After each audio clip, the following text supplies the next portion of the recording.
नमस्कार दोस्तों, जय जय श्री राधे। दोस्तों, बात करूंगा कर्क राशि वालों की और विस्फोटक योग की।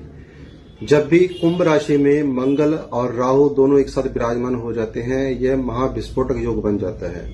और यह योग बन रहा है 24 फरवरी से लेकर के 2 अप्रैल तक।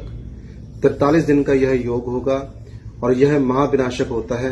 कर्क राशि वालों के लिए विशेष मैं सतर्क रहने को कहूंगा, क्योंकि कर्क राशि में यह योग अष्टम भाव में बन रहा है। अष्टम भाव को शमशान कहा गया है, आयु मृत्यु स्थान कहा गया है। यहाँ पर आपको यह जो 43 दिन है, इसमें बिल्कुल सतर्क रहना है। हो सके तो यात्रा को टालें। इसके अलावा भी आपको अग्नि से या फिर इलेक्ट्रिकल चीजों से सावधान रहना पड़ेगा। किसी बड़े संघर्ष की ओर यह इशारा कर रहा है समय, तो आपको हनुमान चालीसा का पाठ निरंतर करना है, सुबह शाम करना है, जिससे आपका हनुमान जी स्वयं रक्षा करेंगे। नमो नारायण, जय जय श्री राम।